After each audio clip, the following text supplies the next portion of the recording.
We just returned from Melbourne where we co-hosted a workshop with Kurt, the builder coach. In this workshop, we delivered best practice for builders in Australia right now, and it also allowed high-achieving builders to network. And in today's episode of the Builder and Marketing Podcast, we share 5 things that we learned from the day. The first one being, marketing is sales in advance. Yeah. So what does that mean, Kunai? What problem does it solve, right? It solves this problem of like uneducated clients. Too many builders think that when someone inquires, when they actually start talking, that's when they've got to start educating the client. But no, it happens in the marketing stage. And that it'll overcome this problem of uneducated clients. Yeah, and like it does all the heavy lifting. Yeah. Like an educated client is so much easier to work with and to take through that sales process. Yeah, I mean, I think you and I, we know what the heavy lifting part, what that means. Like, what does that mean for builders? It means that like a builder, instead of like where they've got to meet a client for the first time, a prospective client, and they got to kind of like tell their whole story, the client's a little bit standoff, trying to trust them. Whereas now it's just a matter of the client already kind of knows this builder. They come to the builder, they go, man, I already know that I want to build with you. Yeah. Let's now get deep to the stuff like, why am I building? What am I trying to achieve? Yeah. So the conversation completely changes from, it goes 3 levels down. Yeah. If I put this into a different angle, I remember when my wife and I, we first met, like you first meet and then there's like all these prerequisites of like things you have to talk about, right? You've got to get that stuff out of the way. Like a game a bit as well. Yeah, and it's like this whole like awkward kind of like, yeah, and so your family, and then this, and then so you just talk all this like random stuff. And I guess it's part of like that whole like getting to know someone. Yeah. But like, yeah, in terms of like builders, it's the same kind of thing. So if you have your education and you've got your stories and everything in place in your marketing and you're answering all the questions that the target market might have, you overcome all their false beliefs, limiting beliefs that they have around you, the building industry, and all those fears, then it just, like you said, it just cuts out all that stuff so that when they inquire, you can just talk the game, like talk the real stuff. That's right. You can cut to the chase. You can find out, why do they want this, and get creative. Yeah, exactly. Instead of having to deal with all these things over and over and over again. So next one is systems will set you free. Man, that's a big one. It's a simple one, but it's vital. Yeah. So I mean, what problem does it solve? Like, if you have well, systems? It comes to systems. It solves the fact that you got more time, you got more headspace, and things aren't as frantic and as crazy. Yeah, like less overwhelming. Less overwhelming. Yeah. Because that's the biggest problem with most people, and this is not just builders, this is everyone, is that running a business and trying to do it well, you get so frantic. Yeah. Your mind goes everywhere. I mean, like let's take this to our business. Our business, we've got about 10 or so people in the office here. And we've got like people all over Australia. Yeah. Some New Zealand as well. We have a lot of clients, a lot of projects happening, and things just get crazy. And I use this analogy with our team the other day about like focus and like doing less but better. And it was around like, our minds are like computers. You've got memory, you've got RAM. Some of our computers here have like 16 gig memory, others have like 64 gig memory.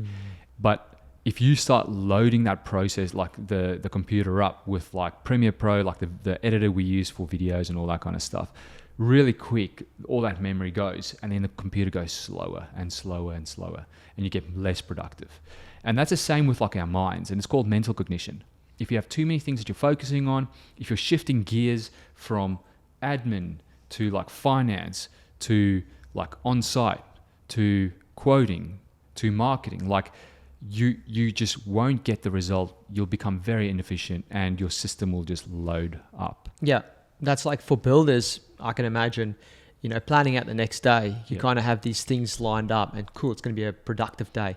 But then in the morning, something happens on site or a client rings you, pops up. So then suddenly now you've got to revert to that. And now your mind's in that. And now the thing that you had planned in, which is maybe business development, is now pushed onto another day. Yeah. And then it just keeps going like that. Yeah. Or it's pushed like later on in the day and you think you're going to be able to do it. You get to that stage, you're just like, man, I can't even think about this right now. Let's go have a coffee. And then you start procrastinating and it's all over. It's probably just best to cut your losses, just go to the beach and relax. Yeah. Basically. So how do you overcome that? How do you... Yeah. I mean, look, this was a big topic at the workshop. It's having systems. It's having the right systems in place, and systems for everything. And those systems can include like people within the system, and also like technology. And I think one of our clients said it really well, Paul, at the workshop. He said, eliminate, automate, or delegate. And if you can't do those things, then you just have to do it yourself. Yep. Okay. But every single task, every single thing that pops up, let's say, for example, invoicing, right? Invoicing a client. Can I eliminate it? No, I can't. Invoices have to go out. We've got to get paid. Cool. Can we automate it? Yep. Not really, because there's got to be that human element. You've got to know what you actually invoice. I mean, you can improve it with technology. So that means the next one's delegate. So that means get the right person in place, have a system in place for that particular thing. Yeah. And then you go on to the next thing, the next thing, the next thing. So that's massive. It's pretty simple, because it's kind of like you pretty much take the whole process of your business. Like that, this is another way to look at it. It's kind of going like, cool, we start with marketing, sales, there's admin, and then there's like the delivery, which is the fulfillment. Like operations. The operations and everything. Yeah. Then you got like... within operations, you break that down. Yeah. So it's pretty simple. You can go and write down all those specific departments within your business, and then kind of just list out what are the things that you need, that you're struggling with, or there are problems within the business, and then create systems around that. And I mean, we do this all the time. Like every now and then we just go, okay, cool, blank slate. What does our business look like? Yep. Marketing, sales, operations. All right. And then break each one down within that. And it's almost like looking at it from a client's point of view, how a client runs through that thing. Yeah. Right. So in marketing, they become aware of you. Yeah. Then you've got to like build trust with them. So now they're like consuming your content. Yeah. You're building trust, seeing your stories. Then they go on to the next step. They're like, oh yeah, let's inquire. Let's request a consult. Then you go to the next. Now they're in sales. Now it's like, what's the next step? And then like Kurt always talks about, you need a 6-step sales pipeline process. So go read his book if you haven't already. 6-step sales process, and then you go from there. And then, you know, if everything goes well, boom, contract, go on, and then from there. Yeah. And also the one thing I just want to add before we go to the next one is, Kurt mentioned this, and I'm a strong believer in this. Like, you got to have systems for everything, not just business, but in your life as well. That's a huge one, because if your outside work life is frantic, then that's going to come into the business. Yeah. How you do one thing is how you do everything. Yeah. Right. So with you and I, we're going through this at the moment. Like, we both have 1-year-olds, and we're still trying to figure out this whole dad thing. So I'm trying to create like systems for my personal life. You know, so like I've got pretty systemized in terms of my uniform. So every day it's like, boom, that's it. That's where it is. I go to the closet. There's like my black jeans, my t-shirt, my BizVideo t-shirt. And then boom, next thing. You don't even have to think about it. And Warren Buffett, Charlie Munger, they say, yep, you got to like systemize everything as much as you can. Yeah. So you don't have to think about it. That's it. Because for a lot of builders that feel like they want to be creative, and they you know, whether they have the design within their business element, they want to be creative. But the problem is, if you've got too many things that aren't systemized, you steal away from the creativity. And so the craft. And everyone that runs a construction business is creative, whether you see it that way or not. So you got to eliminate those things, like that, like Paul said, eliminate as much of it, systemize it, automate it, so that you can use your brain power on the creative stuff, the stuff that moves the needle in the business, that makes you grow as a business, and so on. And I think one, like for an action item, like if you're a builder and you're like listening to this, you're like, man, that's sick, that's good. Like, I would suggest this, like, take a piece of paper or a whiteboard or something and go write out marketing, sales, operations. And then within each one, what does that mean? What does it look like? Each little element, like what's every single touch point a client goes through, what's every little task that you have to do, okay? To like, you'll identify into what detail you should go, like level 1, 2, 3, or 4. But we did this probably 2 or 3 years ago. And then what we did was we had a highlighter, and for blue, it was, I can't remember the colors that we used, but the one was like, cool, every single task here, what can we automate through technology? Yeah. Okay. And then we had like yellow, and we're like, who can we like what items can we delegate in this whole list? Yeah. And then the next one was, what's the the one thing we just, and eliminate. Which ones do we have to eliminate? Because sometimes you think you've got to do something, but you really don't. Yeah. And if you cut those things, then you can add more value in some of the other areas. Yeah. So make a list, take 3 markers. What things can you eliminate? What can you automate? What can you delegate? Scratch to them. And then you get a clear picture of, wow, where are my tasks at? Because sometimes we think some things are just more important than they are. And you don't have to do it all in one go. It's going to be something that, do it over the next 2 years. Start doing now, like when I said, you mean list like it all actually out. doing it? Yeah, actually implementing it. Yeah. And so that's where you kind of go into the thing of, cool, okay, this is probably the most important to do right now. Let's do one every 2 months or every month, or a few of them. And then, that way it's you can manage it. Yeah. And slowly but surely, then you can start getting the right people in. So in our case, for example, we've got different parts within the business. Now, from an accountant point of view, we know we need someone that's very strategic, that comes in and takes that part of the business. Yeah. So it's then getting the right people. It's like the who, not the how. Yeah. So, and we'll probably cut to a clip right now of what Dale Spencer said. It's one of the clients we interviewed at the workshop. He said like marketing is taken care of. So he just went, let's assume like blue. He didn't like marketing. Blue is like your delegation thing, and he just put a massive blue strike through marketing. Yeah. And it's like, now I don't want to think about marketing. I need marketing. I need marketing to work. So I've got the best team taking care of my marketing. And so it's taken care of. Basically knew I had to do some form of marketing. I have no background in it. I have no interest in it. So what a great opportunity to outsource it. Get these guys in, outsource it. They're putting it in front of the right people, saying the right things. And it just takes that whole side of my business is dealt with. Next one. Your business will never outgrow your leadership. Is this one where people are going in business, but they just feel like they're hitting a glass ceiling and they're not? I think everyone's got a glass ceiling above them, right? Yeah. Oh, yeah. But I think, the way you know is like when your business is plateauing maybe a little bit, or you feel like it's maybe not growing as it used to. And then you're like, man, what's happening? Like I've got everything right, but why are we not growing? And Kurt brought this up. What did he say? Massive. He said that you as a leader, you need to step it up. You need to become a better leader.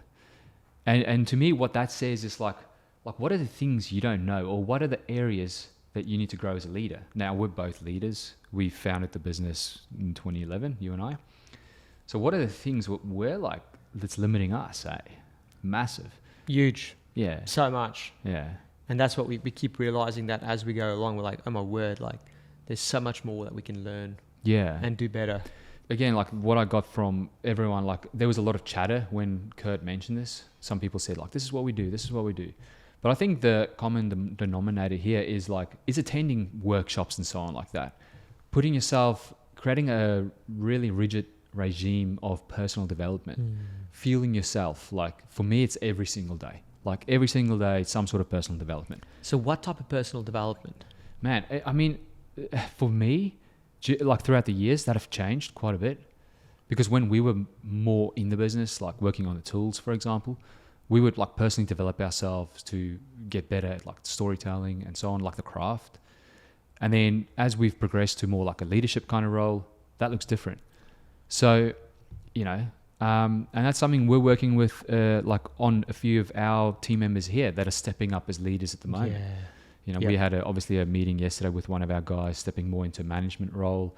And we started like writing out like what are some of the personal development that he's got to do in terms of, taking himself to that next level and being able to lead the team underneath him. Yeah. And it was around leadership. Yeah. Yeah. And it could literally just be like sitting down with this person. And it's like when you're doing a quarterly, you kind of look at the strengths of the person, but then kind of look at like the weaknesses, but then look at, okay, cool, if they're going to be a leader in a specific department of the business, let's say in your sales side or within a project manager or whatever, it's looking at them, okay, cool, they want to be there. What are the things that are stopping them from getting there? Yeah. And then kind of go, cool, okay, well, you need to learn something specific. You need to do personal development on this specific thing.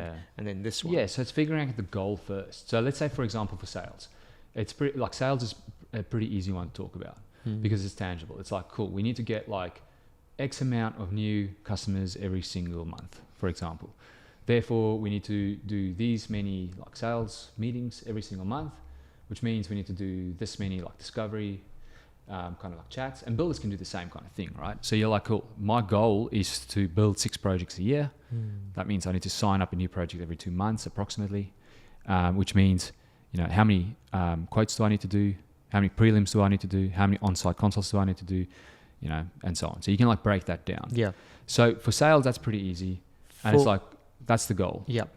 And then go like what you said before, like what are all the different things that will stop you from getting that goal? Yeah. And that's a mental model called inversion. So inversion basically means there's 2 ways to achieve a goal. You can go, there's the goal. What are the things I need to do in order to get that goal? That's the normal way of thinking about it. Yeah. Do that, but then also look at inversion. That's the goal. What are the things that's going to stop me from getting to that goal? All right. Identify what are those things and then eliminate those things. Or like, how can we overcome those problems before they even come up? Yeah. So, and that's the same with like leadership. So we identified those things with our guy, like the person stepping up into management a little bit more. What are things that are going to stop him from achieving those goals? What do we need to put in place to equip him as a leader? And that's a big thing with a company is to have everyone growing. You got to have everyone growing, because when people feel like they get to like this glass ceiling, they feel like I'm not moving anywhere in my life. That's when people start going, what other opportunities? Are there like grass greener out there that I can go and get to? And that's why as a leader within the business, it's a thing to always have your people working within the business feel like they're growing, they're stepping up, and they're being challenged. Yeah, exactly. And understanding their goals. Should we move to the next one? Yeah. So the next one is the belief inventory. Yeah. Money mindset, like scarcity versus abundance. Man, this one's massive. So we're both from South Africa, right? Yeah. Obviously, because we're brothers. We were like, South Africa is heavy on scarcity. I don't know why, but maybe it's just history and wars and people like Yeah. our grandmas and grandpas coming out of those times Yeah. created the kind of way of thinking around money, and you got to save where you can. You got to do everything yourself. If something breaks, you just got to do it yourself. Yeah. So it's heavily Heavily influenced scarcity, us. Yeah. So if we're looking at the problem here, what's the thing how will someone realize that they might be on that spectrum of being scarcity mentality instead of abundance? Look, I mean, I think some of the symptoms that'll come out, and I've seen this with myself and a lot of the different clients we work with, and even clients we don't work with, is the symptom is their business is not making money. Like, that's a symptom. That's where you've got to look at, like, you've got to point the finger at yourself and go, do I have an abundance mindset or do I have a scarcity mindset? And just to add to that, like, it's not making money, but it's also going like, what happens when you're not making money? What happens in the times when you're not doing well? Does your focus completely revert to, oh, I've got to cut this, I've got to save here, I've got to do this, instead of going, wait a second, how can I create more opportunity? Yeah. How can I get more of those right clients that I want to work with? Yeah. How can I create the pipeline moving ahead? Yeah, look, I mean, and that's something that we battle with all the time. 100%. I don't know if it's just human nature or if it's just me, like you and I, that we're trying to get over this whole scarcity mentality that it's been implanted into us as, South Africans. But yeah, it's if things tighten up, Grant Cardone says this really well. Like, look how much you can cut. You can only cut. Let's say, example, your fixed expenses are like 20 grand a month or 50 grand a month or whatever it is. You can only save 20 grand a month. And then at that point, when you've saved 20 grand a month, you basically have nothing. You don't have an office. You don't have people. You don't have basically anything, right? As a business. Therefore, you can't even do business. So there's no opportunity for you. Whereas to make money, there's infinite money in this world. Like, they literally print money every single day. Yeah. So there's infinite gain and only limited amount that you can like save. Yeah. And I've seen this a lot. Like, there's 2 different type of people. Like, let's say builders, like business owners. When times tighten up a bit, like some of them like cut marketing, for example, and others go, actually, I need to like shift funds from nice to have things that are just nice to have in the business, whatever that is, sparkling water in the office or whatever, and move that into marketing, because that's the fuel for our business. If people don't know about us, we can't build for them. You know what I mean? Yeah. So it's almost like fuel in the car. Like, you know, Yeah. if you run low on money, you have to drive. It's part of your job. Yeah. You're not going to cut the fuel. That's it. Fuel is what gets you there. And if we kind of just recognize the pink elephant in the room, you know, there are things coming up. There's media pushing out, you know, this is where we're sitting, like from an economy perspective. This is what's happening. This is what's coming. And sometimes this can be a thing that creates that mindset. Yeah. But one thing we got to realize is, even though all this stuff is happening, people will always want to build their home or renovate their home or adjust their lifestyle. It's a thing that's always going to happen. Yeah. We're in an industry that it's always going to happen. There's industries, when the economy is down, I can imagine, like, it gets tight and people don't want to invest in those things. Yeah. But when it comes to building, we got to know there's people out there. Now it's just a matter of, okay, cool, how do we get these guys? How do we market to get their attention? Yeah. It's about shifting gears, you know, direction a little bit, you know, if things tighten up. There was an abundance of a certain bracket of like market that was it was abundant. Like, people can get loans. They could, you know, buy the $1 million home, do the massive renovation, and now with the interest rates, that's gone. That's really limiting that people there. But like, the question you want to ask yourself as a builder is like, who is still building? Like, the first question you want to ask is, are people still building? Yes. Who's building? Cool. Can we help those clients? Can we help that target market? Yeah. Cool. Let's talk to them. Yeah. How do we communicate to them?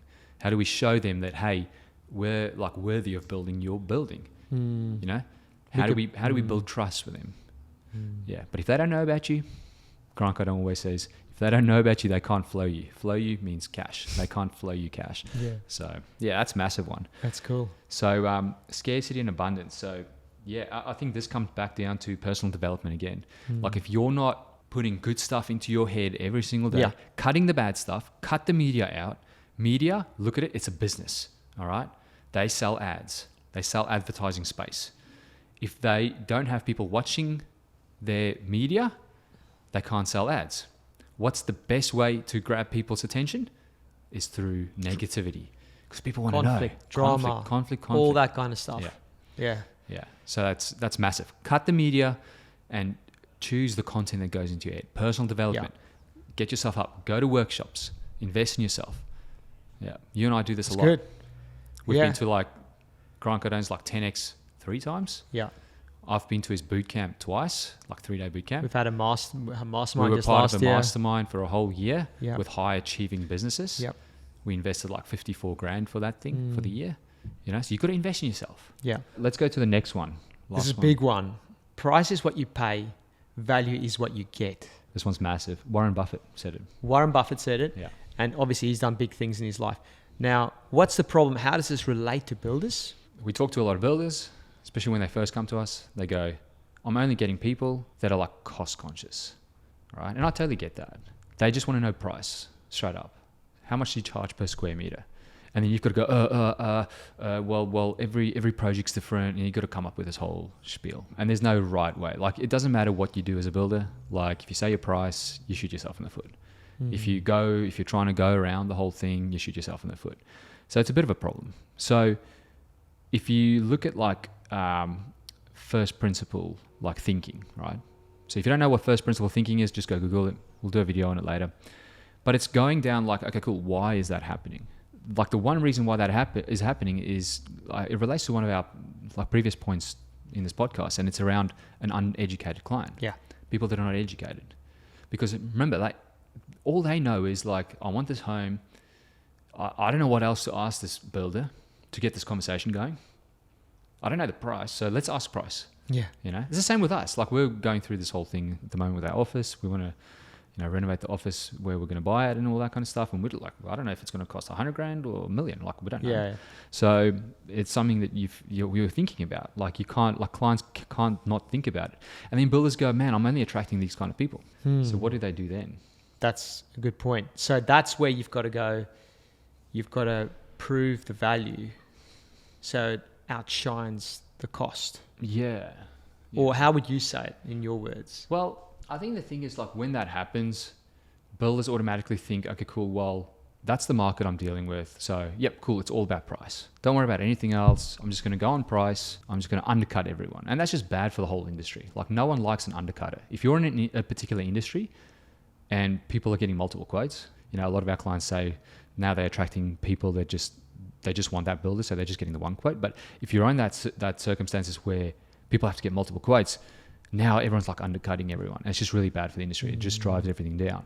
But yeah, I guess to say what you just said before, it's like you've got to prove to your marketplace that what you have to offer is more valuable than the money that they exchange with you. Yeah. So in your client's mind, they've got, at the moment, they're like, yep, there's my bank account.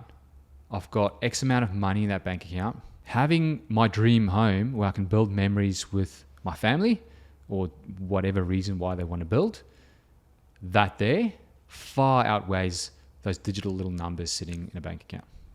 That's right. Yeah. So what does that mean? Yeah. Well, you've got to prove it. You've got to prove it to the market. You can prove it. So it's kind of taking their head, like 99% of the time will be on the numbers. Oh, yeah. That's what they know. So what you've got to do is you've got to switch their mindset to really finding out why is it that they're doing this? Yeah. What are they trying to achieve?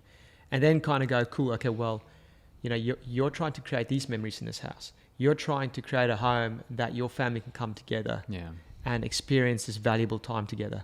So now suddenly that by focusing on those things, you're increasing the value so that when they revert back to the price, now the price sits down here and they go, oh my word, it's like a no-brainer. This is how much value I'm getting. Whereas if you don't do it and there's no value, that you haven't created any value, then suddenly this is the highest, this is what they say, and they go, oh my word, that's so high. So how can we cut? We cut? Yeah, and I mean, we're not talking about people that just don't have the money. Like, there's going to be people like clients, prospects that reach out to you, and they literally just don't have the money. Yeah, like they can't get the funding, nothing. Like, you know, and this is why you've got to understand your market, right? If you understand your market, then this will make more sense. Like, we've got a small home, like granny flat builder here on the Gold Coast. Like, obviously, like a granny flat is completely different to like a mansion on Hedges Avenue, right? So, I mean, he's got more chance of people being able to like afford what he's got, right? So you've got to know your market. Don't try and sell something to the market that just don't have money. Yeah. But if you identify who that market is, then you can go from there. Okay. And then when you do identify that market, how do you do it simply? Because I can imagine to builders listening to this going, but how do I prove the value? Like, how do I create all that? Yeah. And it comes back to that main thing, storytelling. Yeah. It's the easiest thing is we as humans, we were created to tell stories. It's come thousands of years ago. It's like in our DNA, right? It's in our DNA. Yeah. So it always comes back to story, and it's something that we do every day in everything we do, whether it's talking to your little daughter and you're telling her a story. Sometimes I chat to builders and then they're just like, how can that be? That's just stupid. This whole like story thing. It's fluffy and it's... Yeah, like I just want to know the facts. Like, what's the facts? And I'm like, mate, like that's not what your clients are like. You're dealing with people. Yeah, like what you said before. Yeah, emotional. And the best way to create value is to get them to be emotionally connected to you. And the only way to get them emotionally connected to you is to tell a story. Yeah. We love stories. We love it when people start telling you this cool story about their life or whatever. Yeah, and it's powerful. Like the builders that get this, they go, man, this is powerful. Like we've got plenty of podcasts, like interviews with clients that we've helped in the past, and they go, man, like this is why story is so important. I think the builders, you know, that think this whole story thing is just silly. They don't want to invest the time and money into this. 5 years from now or whatever, they'll look back and they're like, man, I wish I invested the time and money into storytelling. You know, storytelling in terms of like the video, because video you can leverage, you can get that out. Like millions of people can watch it, like billions of people. Yeah. If you can get every person to watch it in the world, they can from that one video. But then also in your sales process. Exactly. Having maybe a bank of a few stories that you can always revert back to. I always, you know, like to think that if you can have 3 to 5 stories that you can remember, and when you meet up with someone in the sales process, you can just kind of revert back to a story and then tell it. A lot of builders will find this, that when they look back at any like 1 or 2 clients that they've really worked well with, that just came on board, trusted them, I bet you in some way there was communication of stories happening in that relationship with the client. And there might have been a moment, or it might be even a client that didn't trust them. Yeah. So for example, you look at like there might be some sort of trigger point, and you need to have stories. And then as soon as that trigger point happens, you're like, boom, okay, it's this story. Yeah. So for example, you're talking to a client, and for some reason you get this idea that they don't trust you to help them create like reality from their vision, right? The husband and wife might be like, they might be chatting, and you get the sense, and then you go, okay, hold on a sec, let me tell this story. Hey, I had this client, right? They're actually a few suburbs away from here. So telling the place makes things real for them. And they came to us, this is how they came to us, this is what they wanted, but they felt like we didn't really understand what was in their heads, right? And then what we did was we went through this whole phase, what we call the visionary stage, or whatever you want to call it, and we got super clear on their vision. And we took that vision, and cut a long story short, we made it a reality. We did this, and this. And then all of a sudden, the people you're telling it to, they're on the same frequency as you, Yuri Hassan, and they trust you, and they go, man, like maybe this builder can make a reality out of my vision. So you got to have like trigger points, and as soon as that trigger happens, boom, there's some sort of story. That's really good. Yeah. And that is something that we can do another podcast on and dive in deeper, because there's some really good stuff that you can get sorted, and then it's easy to do the story side of things moving ahead. Yeah. So I mean, just to sum up this point, is like prove to the marketplace that what you have as a builder, or what you can do for them as a builder, is more valuable than the money that they have. And the way you do that is through obviously the quality of your builds and all that kind of stuff. That should be a prerequisite for every builder. The story that you tell, your marketing needs to be on point, and your whole sales process and everything. Fantastic. Man, there were some great points today. Some really good things to take away. And and real quick, the next workshop is happening in Sydney. I can't remember the date. It's in May. So if you are interested, if you're a builder and you want to come to Sydney, come to the workshop. It's going to be epic. People love it. Just look out for some emails and register your interest. That's it. People are traveling from everywhere. This last one sold out really quick. Yeah. Room was full, completely chock and block. We had to say no to a lot of people. So as soon as we put it out, get your name on there. You're getting yourself amongst really good builders. We're going to be there. Yeah, we'd love to meet you. Kurt's going to be there, and we'll go from there. Yeah. Awesome.